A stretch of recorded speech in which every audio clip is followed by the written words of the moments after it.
Your A-level must. අයිබෝ ගොඩ කාලෙක video එකක් කරන්න බැරි වුණ හින්දා මම හිතුවා ඔයාලට ශ්‍රේණි පාඩමය 2025 ඉඳලා 2015ට එනකල් තියෙන සියලුම විභාග රචනා ප්‍රශ්න ටික සාකච්ඡා කරලා දෙන්න. හරි. ශ්‍රේණි පාඩමේ විභාග ප්‍රශ්න ටික සාකච්ඡා කරන්න කලින් මම හිතුවා ඔයාලට පොඩ්ඩක් ශ්‍රේණි පාඩම හඳුන්වලා දීලා මේකේ මේ තියෙන සූත්‍ර කීපය මතක් කරගෙන ඉස්සරහ වීඩියෝ වලදී ප්‍රශ්න ටික සාකච්ඡා කරමු කියලා. හරි. මුලින්ම ශ්‍රේණි පාඩම ගත්තහම මේක කොටස් දෙකකට බෙදෙනවා. අපි දන්නවා එකක් සමාන්තර ශ්‍රේණි අනිත් එක ගුණෝත්තර ශ්‍රේණි.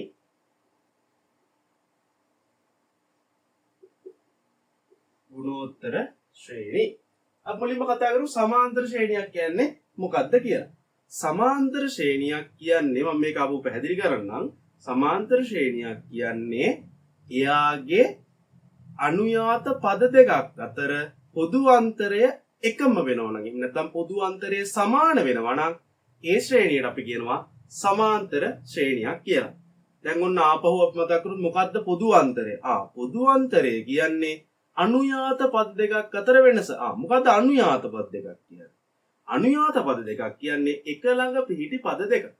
මේ එක ළඟ පිහිටි පද දෙකක් අතර වෙනස සමාන වෙන ශ්‍රේණි වලට අපි කියනවා සමාන්තර ශ්‍රේණියක් කියලා. හරි. ආයවතාව මම කියන්නම්. මොකද්ද සමාන්තර ශ්‍රේණියක් කියන්නේ? අනුයාත පද දෙකක් අතර අන්තරය සමාන වෙන ශ්‍රේණිය. නැත්නම් පොදු අන්තරයක් තියෙන ශ්‍රේණි වලට අපි කියනවා සමාන්තර ශ්‍රේණි කියලා. හරි. එහෙනම් මුලින්ම මේ සමාන්තර ශ්‍රේණි වලටම අපි දැනගන්නවා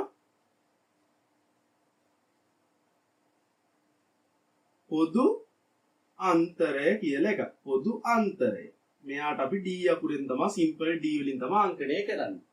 මොකද්ද පොදු අන්තරය කියන්නේ? ඔයාලා ලියාගන්න. අනුයාත පද දෙකක් අතර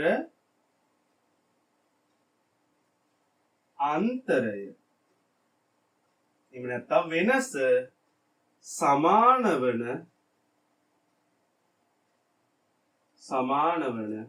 ශ්‍රේණි. සමාන වන ශ්‍රේණි. අනුයාත පද දෙකක් අතර අන්තරය සමාන වන ශ්‍රේණි අපි කියනවා ඒකට පොදු අන්තරයක් තියෙනවා කියලා. මෙන්න මේ පොදු අන්තරයක් තියෙනවා නම් එයා සමාන්තර ශ්‍රේණියක් වෙනවා. හරි. උදාහරණ විදියට මම ලියන්නම්. මේ 2 4 6 8 10 ඔන්නෝම ඉස්සරහට යන ශ්‍රේණියක් බලමු. හරි. මෙයාගේ මේ 4න් 2ක් අඩු කරා 2. 6න් 4ක් අඩු කරා 2යි.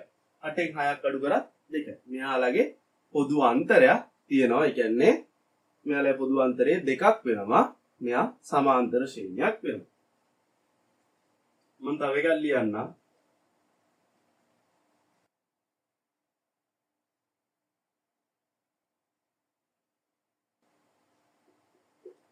මෙයාටත් තියෙනවා පොදු අන්තරයක්. 36න් 16ක් අඩු කරාම 16යි 48න් 16ක් අඩු කරා 48න් 32ක් අඩු කරාම 16ක් වෙනවා. හරි.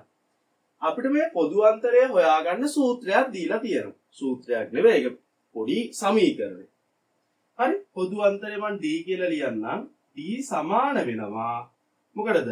පළමු පදය හැර ඕනෑම පදයක්. හරි. පළමු පදය හැර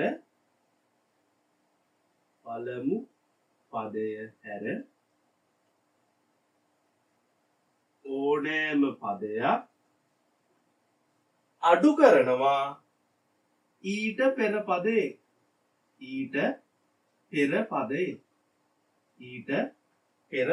පළමු පදය හැර ඕනෑම පදයක් අඩු කරනවා ඊට පෙර පදේ. කියන්නේ මේ 10න් 8ක් අඩු කරනවා කීයද? 2. එහෙනම් මෙයාගේ පොදු අන්තරය 2. මෙයාගේ පොදු අන්තරය 16. අන්න ඔහොම තමයි පොදු අන්තරය හොයාගන්නේ. අපි දැන් පොදු අන්තරය ගැන කතා කරානේ. දැන් මේ සමාන්තර ශ්‍රේණි වලට ආවහම අපිට මෙයාගේ n වෙන පදය හොයන්න සූත්‍රයක් තියෙනවා. මම මේ පාඩම මෙතන කරන්න යන්නේ නැහැ. මම මෙතනදී කරන්නේ මේ සූත්‍ර ටික මතක් කරලා දෙනවා විභාග ගණන් වලට අවශ්‍ය වෙන විදිහට.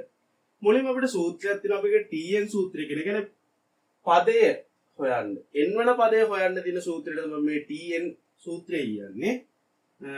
සූත්‍රය තමයි tn සමානයි a ධන n ඍණ 1යි d. a ධන n ඍණ 1යි d. ඔයාලට මතක ඇති මේ සූත්‍රය ඉගෙනගෙන ඇති. හරි. tn කියන්නේ මොකද්ද? n වන පදයේ n වන පදය. නැත්නම් n වන පදයේ අගය. n වන පදයේ අගය. a කියන්නේ මොකද්ද? a කියන්නේ පළමු පදය. පළමු පදය. මෙන්න මේකේ ගණන් හදන එක අපි දැන් පේපර් සාකච්ඡා කරගෙන යද්දී ඒක ප්‍රශ්නෙන් ප්‍රශ්නයට සාකච්ඡා කරගෙන යමු. මම දැනට මේ සූත්‍ර ටික අඳුන්ලා දෙනවා විතරයි කරන්නේ. හරි. n කියන්නේ n වන පදය. මේක n වන පදයේ අගය. හරි. n වන පදය. d කියන්නේ දැන් අපි දන්නවා පොදු අන්තරය. පොදු අන්තරය. මෙන්න මේක තමයි අපිට tn වෙන්නේ නැත්නම් n වන පදය හොයන සූත්‍රය වෙන්නේ. හරි. මේට අමතරව මේ පාඩමේදී තවත් සූත්‍ර දෙකක් ඉගෙන ගන්නවා. මම මේවා ආදේශ කරන හැටි කලිනුත් කිව්වා මේ පේපර්ස් වලින් තමයි බලන්නේ. අපි ඊට පස්සේ මේවල ඓක්‍ය හොයනවා. පද කීපයක නැත්නම් පද n ගණනක ඓක්‍ය හොයනවා. ඊළඟට තියෙනවා පද n ගණනක ඓක්‍ය හොයන සූත්‍රය. මේක සූත්‍රය කියුවාට සූත්‍ර දෙකක් තියෙනවා. භාවිතා වෙන්නේ ඇයි කියලා බලමු. හරි. පළවෙනි සූත්‍රය තමයි Sn සමානයි n බෙදීම 2යි 2ක් a ධන n ඍණ 1යි d. n ඍණ 1යි d. මොකද්ද? Sn සමානයි n බෙදීම 2යි 2ක් a ධන n ඍණ 1යි d. මේවාලා දන්න aම තමයි පළවෙනි පදය. n තමයි n වන පදය. Sn කියන්නේ මොකද්ද? Sn කියන්නේ පද n ගණනක ඓක්‍ය. පද n ගණනක ඓක්‍ය. පද n ගණනක ඓක්‍ය. මේ ගුණෝත්තර ශ්‍රේණිය ගැන නෙවෙයි කතා කරන්නේ මෙතනදී. හරි. තාම සමාන්තර ශ්‍රේණිය ගැන තමයි කතා කරන්නේ.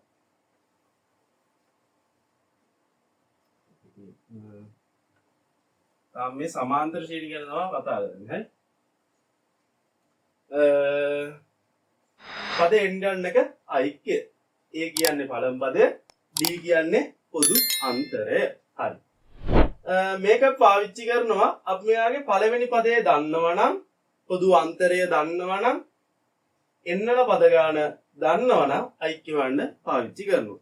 මේට අමතරව තව සූත්‍රයක් තියෙනවා. මේක නම් හරි ලේසි. Sn සමානයි n බෙදීම 2යි a ධන l. හරිම සරලයි. හරි.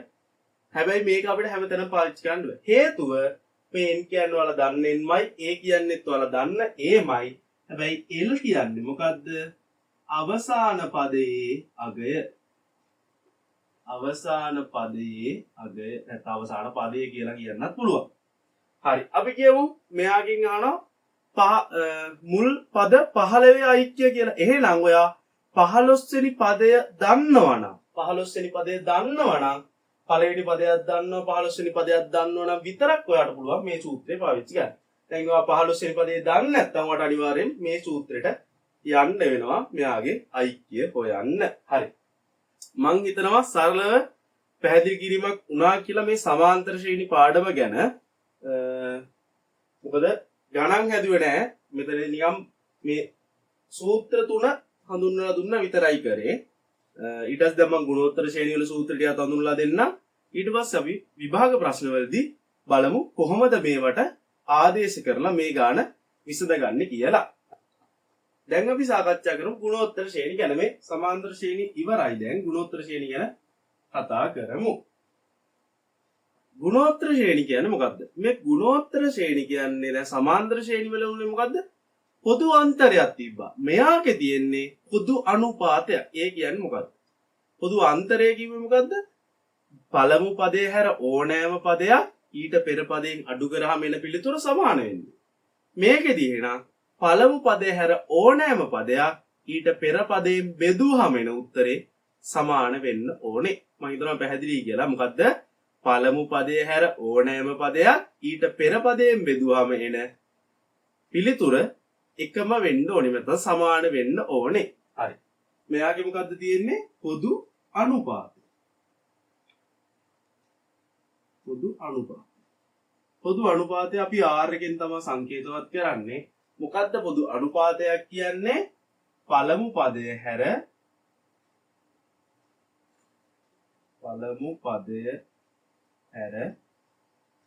ඕනෑම පදයක් බෙදනවා ඊට පෙර පදයෙන්. ඊට පෙර පදයෙන් බෙදුවාම මේ එන අනුපාතයට අපි කියනවා පද අතර අනුපාතය. මෙන්න මෙයා සමාන නම් අපි කියනවා පොදු අනුපාතයක් කියලා. හරි. ගුණෝත්තර ශ්‍රේණියක් කියන්නේ මෙයාගේ පොදු අනුපාතය සමාන වෙන්න ඕනේ. ඔය ටික තමයි මූලිකම දේවල් ටික මේකේ. අපි බලමු දැන් මෙයාට තියෙන සූත්‍ර මොනවද කියලා. හරි. ගුණෝත්තර ශ්‍රේණියේ තියෙන සූත්‍ර තමයි පළවෙනියටම අපි අර කලින් වගේම එන්නන පදය හොයන සූත්‍රයට යනවා. ඒක තමයි tn සමානයි ar n ඍණ 1. මෙයාගේ සූත්‍රය මොකද්ද? ar n ඍණ 1 වෙනි බලය. n කියන්නේ n වන පදයේ අගය. a කියන්නේ මුල් පදය. නැත්නම් පළමු පදය.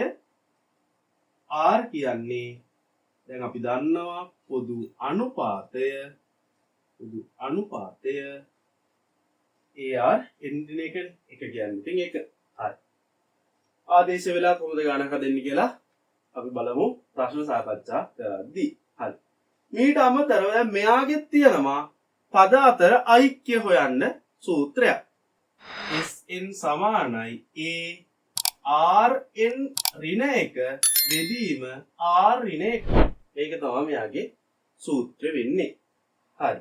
අපිට ඕන නම් පුළුවන් මෙයා වෙනස් කරගන්න. Sn සමානයි a 1 ඍණ r n යට 1 ඍණ r.